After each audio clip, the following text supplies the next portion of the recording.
Fala aí galera, eu sou o Felipe Santos do canal Futebol de Botão. Antes de mais nada eu peço que vocês ativem, se inscrevam no canal, ativem o sininho de notificações, deixe seu like e compartilhe os vídeos nas suas redes sociais, beleza galera? Então vamos de comentários da Liga dos Campeões da Europa. Hoje foi rodada da Liga dos Campeões da Europa, ontem também foi, não pude estar comentando porque foi meu aniversário e teve visita na minha casa, eu não pude assistir os jogos também, então portanto eu não vou dar destaque nenhum para os jogos que aconteceram ontem, porque eu não pude assistir. Eu vou passar pelos resultados das partidas de hoje e de ontem, porém não vou dar destaque das partidas porque eu não vi as partidas de ontem, apenas das partidas que eu vi hoje. Vou dar o destaque sobre um pouco sobre o Milan contra o Salzburg, a goleada do Milan por 4 a 0, e principalmente dos jogos que eu assisti com mais veemência, que foram o Real Madrid contra o Celtic, a Juventus contra o PSG, e falar um pouquinho também do que foi Benfica contra o Maccabi Haifa. Tá ok galera? Vamos passear então pelos jogos de ontem, ver o que aconteceu na rodada de ontem. Vamos lá, deixa eu só pegar aqui isso. O Porto ontem derrotou o Atlético de Madrid por 2 a 1, que nem Liga Europa vai pegar. O Clube não vai nem pegar porque isso mesmo, não vai nem pegar a Liga Europa, porque o Leverkusen empatou com o Clube Bruges e nos critérios de desempate o Leverkusen ficou com o terceiro lugar. Eu vou passar também pelos grupos como ficaram a classificação. O Bayern derrotou ontem a Inter de Milão por 2 a 0, o Liverpool também derrotou o Napoli pelo mesmo placar 2 a 0. O Olympique de Marseille foi derrotado em casa pelo Tottenham por 2 a 1 e o Rangers perdeu para o Ajax por 3 a 1 também ontem. O Vitória Pilsen foi derrotado pelo Barcelona em casa pelo placar de 4 a 2, Sporting Lisboa 1, Eintracht Frankfurt 2. E nos jogos de hoje, Real Madrid goleou o Celtic por 5 a 1, não tomou conhecimento da equipe escocesa. Shakhtar Donetsk perdeu por 4 a 0 em casa contra o Leipzig. O Milan goleou o Salzburg por 4 a 0. Maccabi Haifa foi goleado pelo Benfica em casa por 6 a 1. O Copenhagen ficou no empate com o Borussia Dortmund por 1 a 1 e o City venceu de virada o Sevilla por 3 a 1. E também tivemos a derrota da Juventus em casa por 2 a 1 para o PSG. E o Chelsea ganhou do Dinamo de Zagreb de virada por 2 a 1. Esses foram os jogos de ontem e de hoje da Liga dos Campeões da Europa.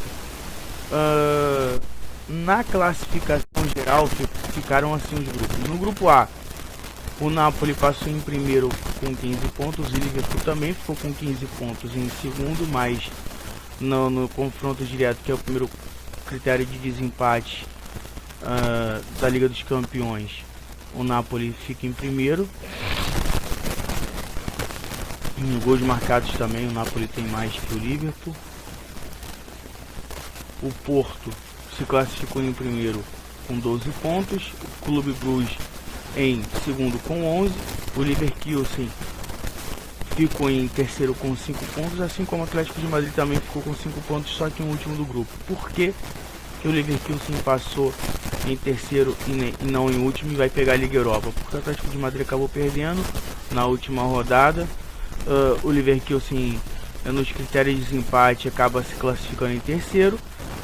Portanto, o Atlético de Madrid, a equipe espanhola que vinha crescendo nas últimas temporadas do campeonato mais importante da Europa de clubes, na Liga dos Campeões, acabou que nem a Liga Europa pegou nessa temporada, ficando em último do seu grupo.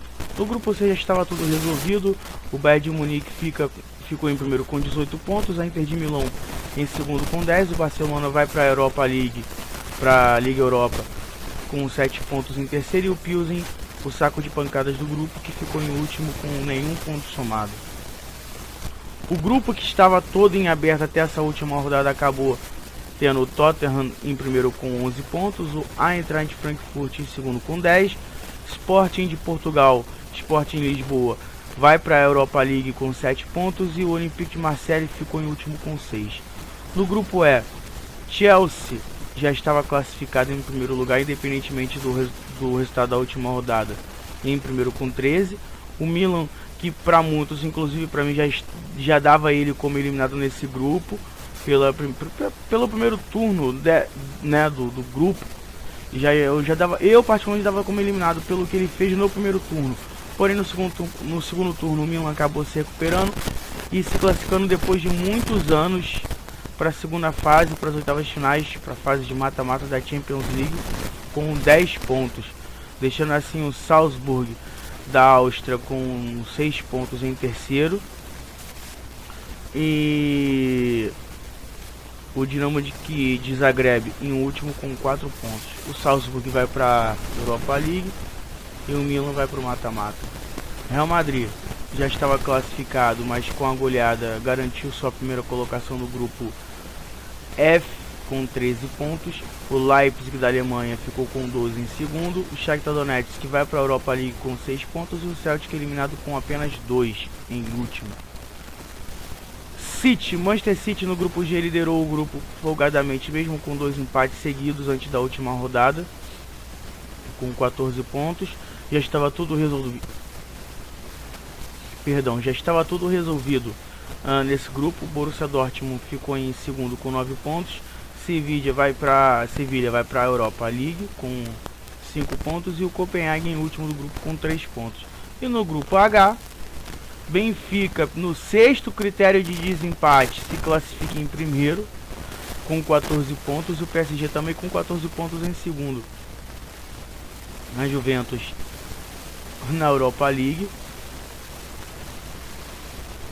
e correu sérios riscos de nem para a Europa League se classificar. Foi graças à derrota por goleada do Maccabi Haifa pro Benfica na última rodada que o Maccabi Haifa ficou em último, mas era praticamente que é certo que a equipe do Maccabi Haifa ficasse em último pelo que ele vinha apresentando dentro da Liga dos Campeões na fase de grupos. Com isso na Europa League eles vão pegar, o que era mais que certo. Portanto, vamos aos destaques das partidas que eu assisti. Vamos começar pelo jogo de mais cedo que eu pude assistir entre Real Madrid e Celtic. O Real Madrid, foram 3 pênaltis dados nesse jogo. O Real Madrid converteu os 2 marcados a favor. O Real Madrid, aqui ó, deixa eu abrir aqui a aba aqui do jogo. O Luka Modric foi quem fez o primeiro gol de pênalti. O Rodrigo, o Raio, né, marcando o segundo pro Real Madrid também de pênalti. Sendo que o Celtic teve um pênalti a favor também, que foi o terceiro pênalti da partida, ainda tudo no primeiro tempo. A diferença é que o Celtic não marcou, o Courtois fez grande defesa. Aí no segundo tempo eu varei de bola, né. O Real Madrid já mandava no jogo. O Real Madrid não teve dificuldade nenhuma para poder passear para cima do Celtic. A impressão que eu tinha assistindo o jogo era que o Real Madrid, na hora que quisesse, marcava gols. O 5-1 para o Celtic ficou muito barato, porque era a partida para dar 8-0, 9-0, e eles ainda conseguiram diminuir no finalzinho com o João Felipe, lá aos 84 do segundo tempo. Mas antes disso, o Marco Asensio marcou aos 51, Vinícius Júnior aos 61 e o Valverde, que vem voando no Uruguai, aos 71. O Real Madrid ainda poupou o Benzema nessa partida, que entrou no lugar do Vinícius Júnior no segundo tempo, que também de certa forma foi poupado. O Modric acabou também substituído. Eu acredito que o Kroos ficou em campo porque na Liga lá da Espanha, na La Liga, ele foi expulso no finalzinho do jogo, então não vai poder atuar por ter que cumprir suspensão automática na próxima rodada. Então ele jogou os 90 minutos da Liga dos Campeões. Mas foi bem isso, o Real Madrid goleou por 5-1, poderia ter sido uns 8-0 sem exagero nenhum. O Real Madrid passeou em campo contra o Celtic, a equipe escocesa teve uma oportunidade ou outra de gol, apesar de que o gol do João Felipe foi um golaço, por sinal, só que de falta. Não foi aquele gol de penetração na área espanhola, não foi aquele gol que tipo assim, você arma toda uma jogada para poder construir um gol. Não foi isso. O Celtic não conseguiu fazer 3 jogadas perigosas de gol sequer no segundo tempo, fez uma. em que o Courtois fez a defesa num chute que a bola, bem dizer não, a bola foi em cima dele, só que ele espalmou, ele não agarrou. E de falta o Celtic fez o seu gol de honra. Só para deixar claro, o Real Madrid, ele literalmente, o Real Madrid, ele se poupou depois que fez o 3 a 0. Ele não jogou tudo que sabia. Se jogasse tudo que sabia, com certeza a goleada poderia ter sido muito maior. O Real Madrid se classificou em primeiro do seu grupo nessa partida, porque ainda tinha chances pequenas, remotas, verdade seja dita, do Leipzig, que passa em primeiro.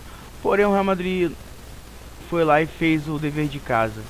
Contudo, dito isso, o Real Madrid poderia ter feito mais, eu senti isso.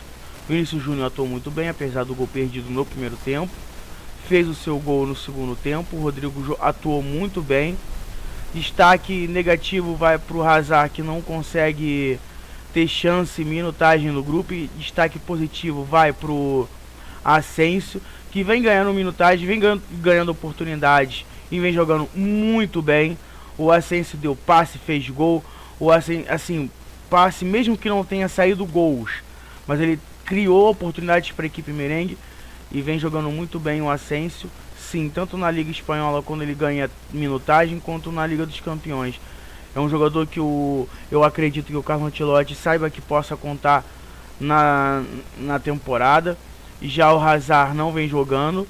O Hazard, ele assim, na minha visão, o Ancelotti ele meio que viu que não pode contar com o Hazard. A preocupação para os belgas é como o Hazard chega para a Copa do Mundo, por não ter ritmo de jogo, por estar acima do peso e por não estar, por consequência, não estar jogando, como eu falei, não tem ritmo de jogo. A preocupação é para os belgas. Por Real Madrid não, porque o Real Madrid, querendo ou não, vem voando ali na frente com o Valverde, com o Rodrigo, com Vinícius Júnior principalmente, e com o Benzema, que é o atual bola de ouro do mundo do futebol. Agora, o destaque maior, o segundo destaque do dia pra mim vai pra Milan e Salzburg, que foi uma partida que eu assisti até o Milan fazer 3 a 0, mas como a Juventus tinha acabado de empatar a partida quando o Milan fez o terceiro gol, assim, foi questão de minutos, eu preferi dar prioridade ao jogo do PSG e não mais o do Milan. Porque eu sabia que ali o Milan não perderia mais a sua classificação para o mata-mata. Até onde eu pude ver do jogo, o Milan estava jogando no contra-ataque. Até onde eu pude assistir do jogo, o Milan jogava em contra-ataque, muito bem executado. O Salzburg tentando ter as ações do jogo, mas não conseguindo, porque por mais que ficasse mais tempo com a bola, não que dominasse o jogo, não que o Salzburg dominasse o Milan. Ele tentava dominar as ações do jogo, mas o Milan, muito competente, roubava a bola e saía rápido num contra-ataque. Foi assim que saiu os gols do Milan que eu pude assistir, na maioria das suas vezes. O Milan jogando assim, o Milan levou perigo quando não fez o gol, tá? O Salzburg foi eliminado e jogado para a Europa League nessa partida porque ele tinha chances, precisava vencer o Milan, que quando abriu o placar por 1 a 0 já ficou muito difícil, porque o Milan jogava pelo empate. E com a derrota do Salzburg ficaria mais difícil, porque eles teriam que virar o jogo. O Milan foi lá e fez 2 a 0, grande partida do Giroud. Rafael Leão também jogou muito bem, só que eu achei que o Rafael Leão muitas das vezes foi fominha, podendo ter oportunidade melhor de passe para gol, e ele preferiu fazer jogadas individuais. Então eu acho que ele foi muito bem no jogo, porém poderia ter sido muito melhor se não tivesse sido fominha, tá? Então, bem dizer, foi isso de destaque positivo pro Milan. Agora, a partida que eu pude assistir melhor mesmo foi a partida do PSG, que, meu Deus do céu, a cada dia que eu vejo uma partida do PSG, o coração, pra quem torce pro PSG, o coração gela ali na defesa, porque é uma coisa... Eu já venho dizendo em vídeos anteriores aqui no canal, de que o PSG precisa ajeitar o sistema defensivo como um todo. Porque, por exemplo, o miolo de zaga do PSG, eu não preciso dizer o que é o Marquinhos e o Sérgio Ramos no futebol mundial, tá? Não preciso dizer aqui que eles são bons ou algo do tipo. Eles já estão carimbados como grandes zagueiros no futebol mundial, tá? o problema todo, o Hakimi é um bom lateral, um pouco acima da média, não muito, mas é. Então o PSG tem um sistema defensivo, jogadores do sistema defensivo que são bons, muito bons. O problema é o sistema defensivo, como eles marcam, como é que é a saída de bola. O PSG defensivamente ele é muito espaçado, eles saem jogando muito em bola longa quando conseguem sair, porque quando pressionado eles entregam o ouro. O Donnarumma não passa, pra mim ele não passa confiança, tá? Por mais que seja um goleiro que claramente é um goleiro de alto nível, mas ele falha, como falhou num não gol da Juventus, uma bola que foi cruzada na área e chutada, agora eu não lembro se foi cruzada, se chutaram a bola, que ele foi tentar agarrar a bola, escapou da mão dele e quase saiu o gol da Juventus, é que a defesa conseguiu afastar. Eu acho assim, o PSG precisa com urgência mexer no seu sistema defensivo, o Galtier precisa ver isso, porque do meio pra frente foi o que eu já falei, o time individualmente o time sabe jogar, apesar de que hoje eu não achei que o Messi jogou bem, achei que o Mbappé foi o destaque da partida do PSG na partida, mas também, apesar do golaço e da assistência, ele poderia ter sido melhor em jogo, tá, em campo, e ele não foi, apesar do golaço e da assistência pro gol, ele não foi o que se esperava dele também, porque o PSG ficou todo encolhido. O gol do PSG da vitória saiu num contra-ataque. Os gols da partida entre PSG e Juventus foram marcados por Mbappé. Aí o Bonucci empata o jogo e o Nuno Mendes desempata. O Nuno Mendes, que fez o gol, foi a sua primeira participação na partida, porque ele entrou em campo no segundo tempo já. Na sua primeira participação ele fez o gol de desempate, num grande achado do Mbappé. Porém já era um momento em que o PSG não estava conseguindo jogar, não estava conseguindo achar os caminhos. A Juventus, desde da metade para o final do primeiro tempo, começou a jogar melhor que o PSG, é verdade, começou a encurralar o PSG, tanto é que o gol do empate da Juventus saiu aos 39 do primeiro tempo ainda. A Juventus empatou, na hora que empatou eu vi o replay do gol porque eu estava assistindo o jogo do Milan.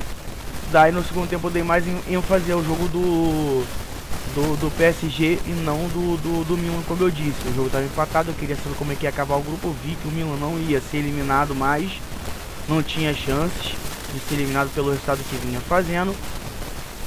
E no entanto, o segundo tempo, a Juventus continuou em cima, a Juventus queria o segundo gol, teve algumas oportunidades, não muitas, é verdade, mas incomodou bastante o PSG.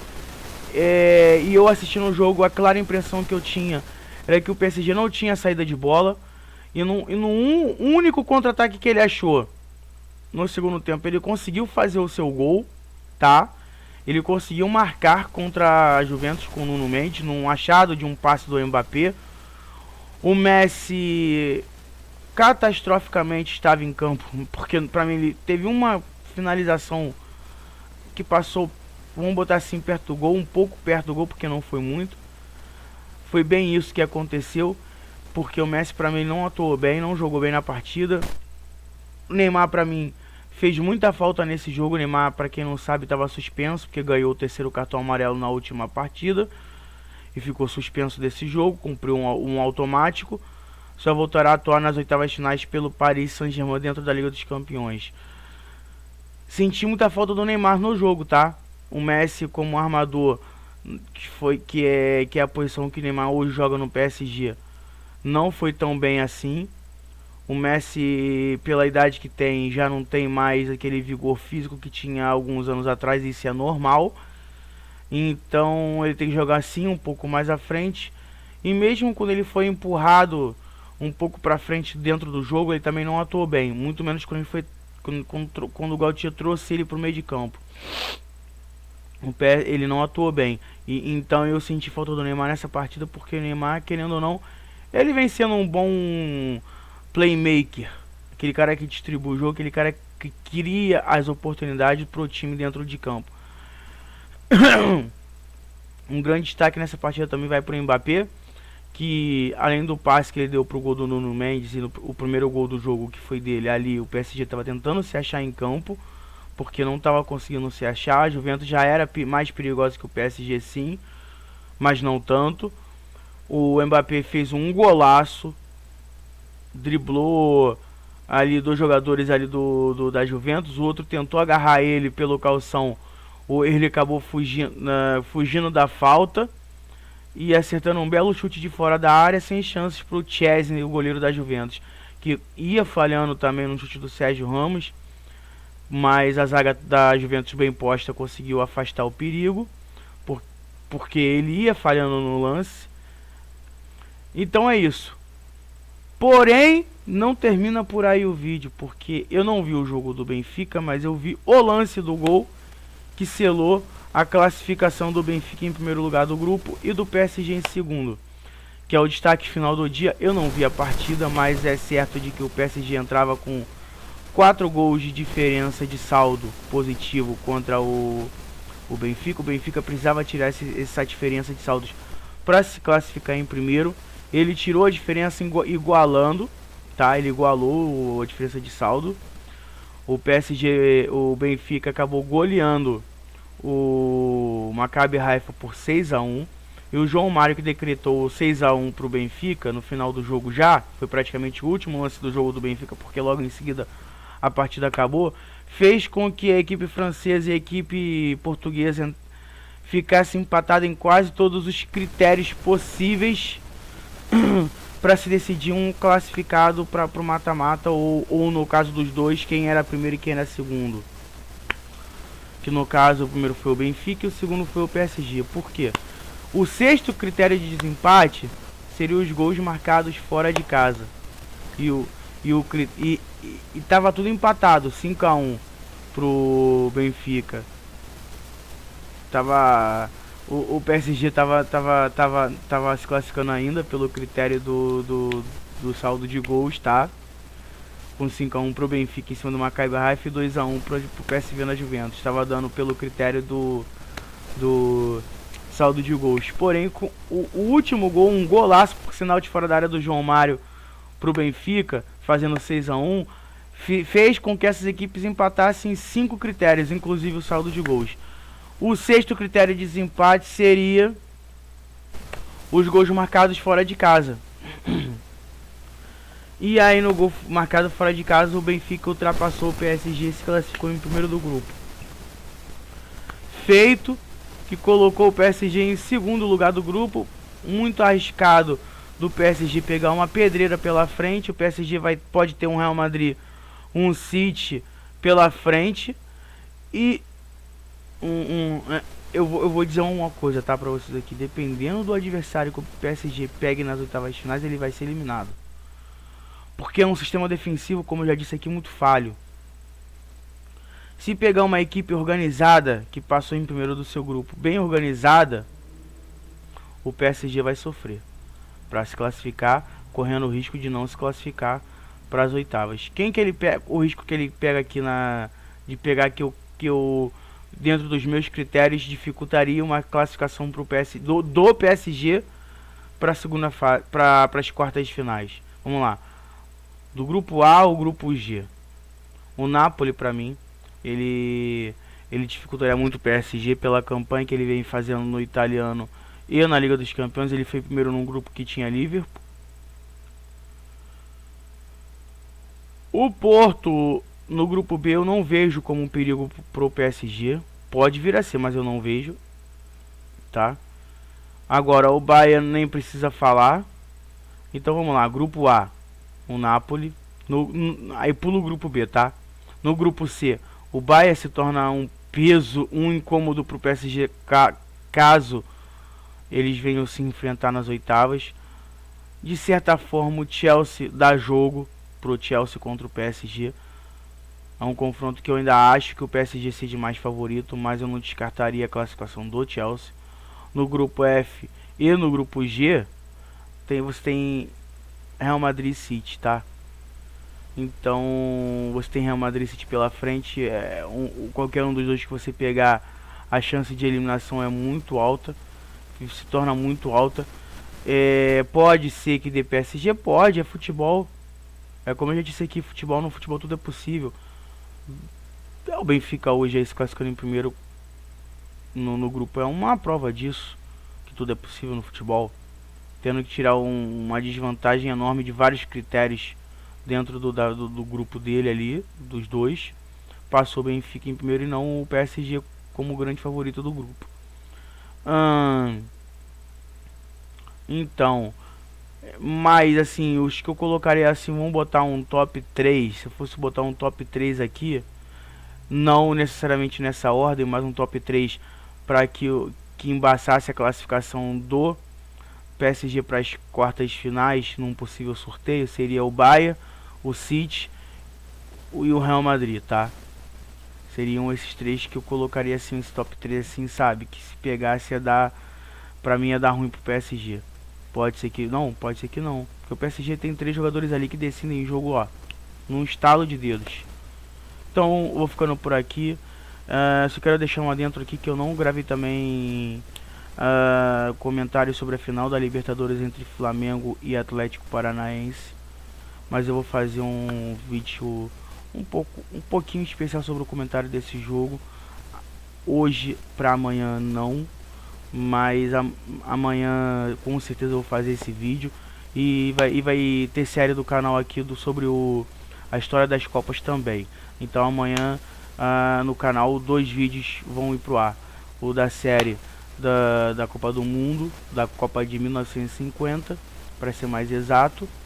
E também sobre o título do Flamengo da Libertadores, o tricampeonato do Flamengo sobre o Atlético Paranaense, que eu não fiz, eu pretendo fazer amanhã, no dia 3 de novembro. Valeu, galera! Fiquem com Deus, tudo de melhor sempre para vocês. Que Deus os proteja, os abençoe, assim como cada um dentro dos lares de vocês. Eu sou o Felipe Santos e vou ficando por aqui com o canal Futebol de Botão. Deixem o seu like, quem não é inscrito se inscreva no canal, ative o sininho, compartilhe os vídeos nas suas redes sociais. E vou ficando por aqui com a rodada da Champions League, de tudo que aconteceu e um pouco mais nessa rodada. Valeu, até mais e fui, galera.